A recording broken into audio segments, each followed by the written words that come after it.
আসসালামু আলাইকুম। আমি আপনাদেরকে আজকে দেখাবো এই যে সাবমার্সিবল পাম্পটি খোলা আছে এটা কিভাবে ফিটিং করতে হয়। এটা হলো 27 স্টেজের পাম্প, কেএসবি 1227 মডেলের। আচ্ছা, তাহলে আপনারা ভিডিওটি দেখেন, আমি আপনাদেরকে দেখাচ্ছি কিভাবে ফিটিং করতে হয়। এখানে সামনে দেখতে পাচ্ছেন আপনারা একটা স্টিক এবং অনেকগুলা বাটি, তারপরে ইম্পেলার। এই যে হাতে ইম্পেলারটি, এটা হলো এই কনভার্টারের সঙ্গে ফিটিং হবে, কিন্তু কনভার্টারটা আগে লাগাবো না, কনভার্টারটা সবচেয়ে পরে। যে নীলাটা হলো কনভার্টারটা আমি পরে লাগাবো। আগে এই এর বেসটা লাগাবো, কনভার্টারের বেস। এটার মধ্যে কনভার্টারটা ঘাটের মধ্যে বসে আর কি। এই কনভার্টারের পরে আমাদেরকে বসাইতে হবে ইম্পেলার। এই ইম্পেলারটার আবার উল্টা সিধা আছে, উল্টা করে লাগালে পানি বের হবে না, এটা খেয়াল করে লাগাইতে হবে। এটারও আছে, বুস্টার খুলে নেই। তারপরে এই যে ইম্পেলারটা এইভাবে, ইম্পেলারটার কিন্তু গ্রুপ আছে, গ্রুপ অনুযায়ী আপনারা ঢোকাই দেবেন। তারপরে তখন উপরে একটা বুস্ট দিতে হবে, ইম্পেলারের উপরে একটা বুস্ট থাকবে। তারপরে এই যে বাটি আছে, টিফিন বাটির মতো, এগুলো দিয়ে ওই ইম্পেলারটাকে ঢাকা দিতে হবে, ইম্পেলারটা একবারে ঢেকে যাবে। এই বাটির উপরে তো বুস্ট থেকে গেল, এখন আবার একটা ইম্পেলার। এই ইম্পেলারটা দিয়ে এর উপরে আপনি একটা আবার বুস্ট দিতে পারেন, বা ডাইরেক্ট বাটিও লাগাইতে পারেন, কারণ বাটির উপর দিয়ে বুস্টটা ঢুকানো যায়, কারণ এটার বাটিটার বুস্টের মাপে গ্যাপ করা থাকে। তো এই যে বাটিটা দিয়ে ইম্পেলারটা ঢাকিয়ে দিলাম, এখন আবার একটা বুস্ট দিয়ে দিলাম। এই বুস্টটা দেওয়ার পরে এখন আবার একটা ইম্পেলার হবে। ঠিক এইভাবে আপনি কন্টিনিউ এই মনে করেন সবগুলা ইম্পেলার লাগাইতে পারবেন। কিন্তু খেয়াল করতে হবে, এখানে আমার 27 স্টেজ, তো দেখা গেছে 13টা বাটি লাগানোর পরে তখন আমাকে করতে হবে। 13টা ইম্পেলারের পরে আমার একটা কালো বাটি আছে, যেটাতে কোনো ইম্পেলার থাকে না, ওই বাটিটা ফিটিং করতে হবে। এখন আমার 12 নম্বর হইল, 13 নম্বর বাটির উপরে আমার এই যে একটা ব্ল্যাঙ্ক বাটি হবে, যেটার ভিতরে কোনো ইম্পেলার থাকবে না। কিন্তু এই বাটিটার যে বুস্টটা, এটা হলো এসএস। এই বাটিটার ঢোকানোর আগে এসএসের বুস্টটা ঢুকাইতে হবে। তো বুস্টার মধ্যে দুইটা চাবি আছে, ছোট ছোট চাবি, যেটা হাত দিয়ে ভালো মতো ধরা যায় না, এই জন্য ওই চাবি দুটো লাগাতে খুব কষ্টকর। দেখেন যে চাবি দুটো নেই আগে, চাবি দুটো এখানে গ্রুপ আছে, গ্রুপের মধ্যে বসানোর পরে বুস্টার মধ্যে গ্রুপ আছে। তারপরে তখন ওই গ্রুপ অনুযায়ী তামটা বুস্টটা ওই আগের বাটিটার উপরে বসাইতে হবে। তারপর তখন এই ব্ল্যাঙ্ক বাটিটা বসবে। ব্ল্যাঙ্ক বাটিটার মধ্যে কোনো নাই, এটা জাস্ট একটা সাপোর্ট, মাঝখানে যেন বুস্টার উপর বেশি চাপ না পড়ে, বেয়ারিং হিসেবে কাজ করে আর কি।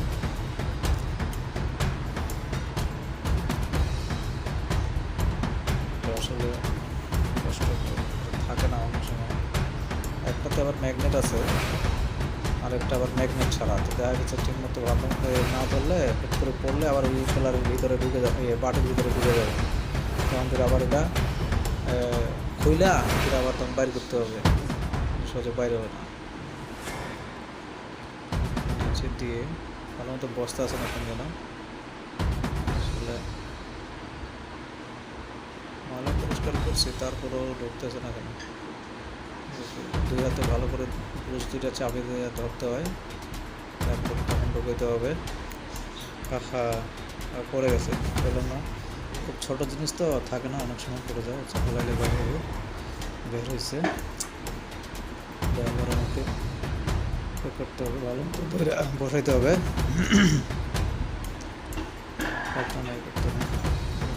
নিচে বসাই করলেই সবচেয়ে ভালো, তাহলে পড়ে গেলে ফ্লোরে পড়বে, আবার লাগানো যাবে। বুস্টার ঢোকানোর পরে আবার আমরা পরে পাম্পটা খাড়া করে নেব।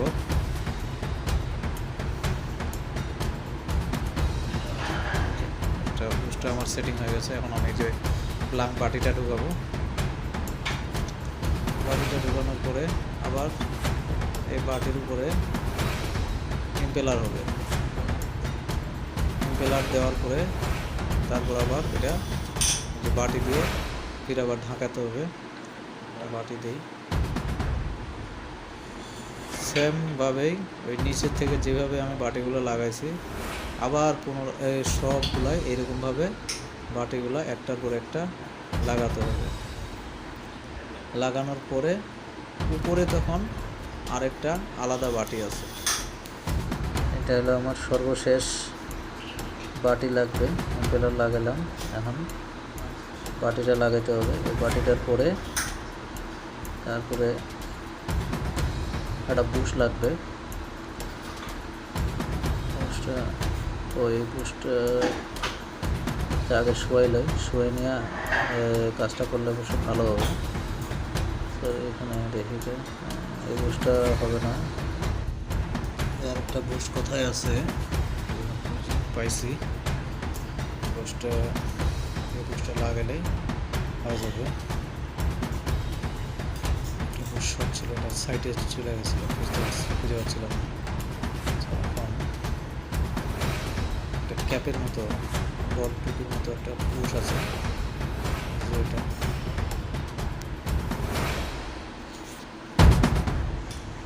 বুশটা দিয়ে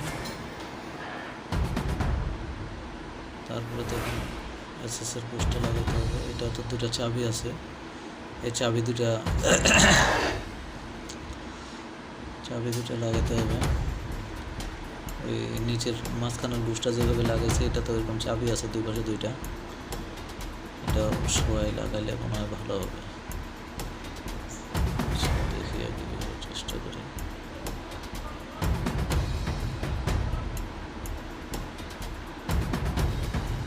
বুশগুলো খুব ছোট ছোট তো হাত দিয়ে ঠিক মতো ধরা যায় না, এই জন্য সাবধানে করতে হয়। ফট করে পড়ে গেলে ওই বাটির মধ্যে যে গ্রুপ আছে গ্রুপের ফাঁকের মধ্যে ঢুকে গেলে পরে তখন আর অনেক সময় আটকা যায়, বাইরে যায় না।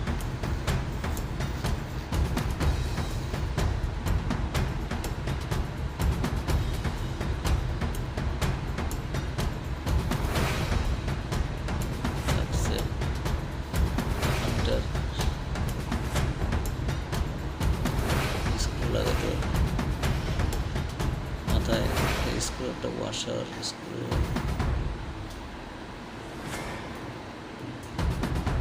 স্ক্রু আর ওয়াশার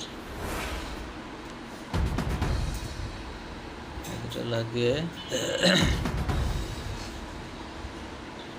ডালে দিয়ে টাইট দিতে হবে।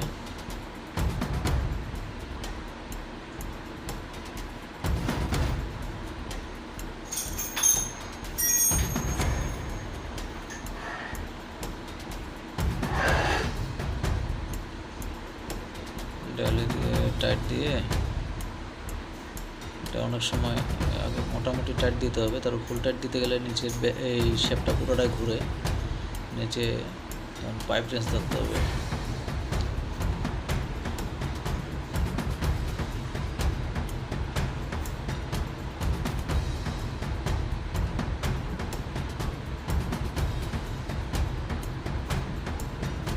অনেকগুলো থ্রেড, চিকন মিলিমিটারের নাট তো, ছোট নাট, অনেকগুলো থ্রেড থাকে। নাটটা নিচে ধরতে হবে, পাইপ রেঞ্জটা নিচে লাগাইয়া কাবলিংয়ের জায়গায় নিচে ধরে পা দিয়ে খেঁচে ধরে যেন না ঘুরতে পারে। তারপর তো এইভাবে ফুল টাইট দিতে হবে।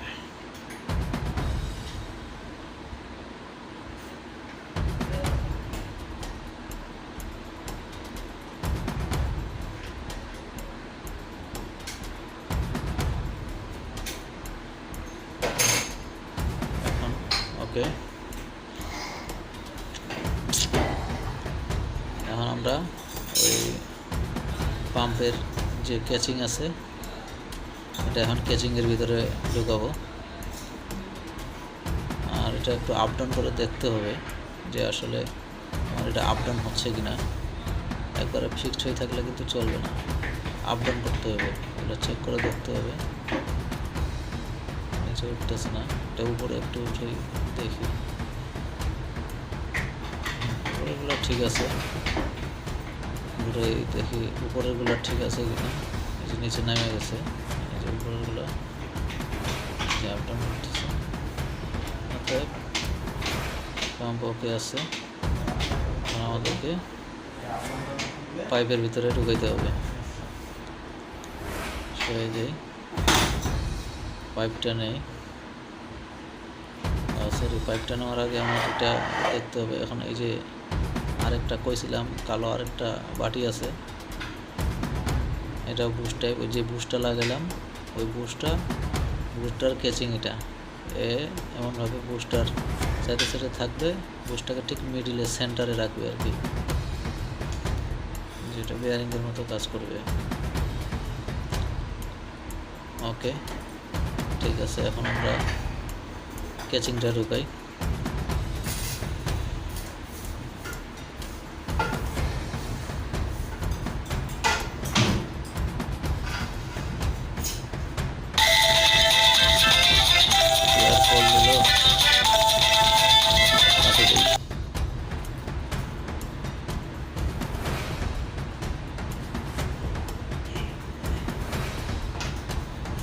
আমার কমপ্লিট, এটা ঢোকানো হলে শেষ। দেখে শুনে সুন্দর সোজা করে ঢুকাইতে হবে, তো শক্তি লাগে, যেন দাঁড়া করে ইয়ে করলে সহজে ঢুকানো যায়। দেখি এভাবে ঢুকে কিনা, হইতেছে না, দাঁড়া করাইতে হবে। সেনে লেগে যায় নাকি, সেনে লেগে গেছিল অনেক উঁচা।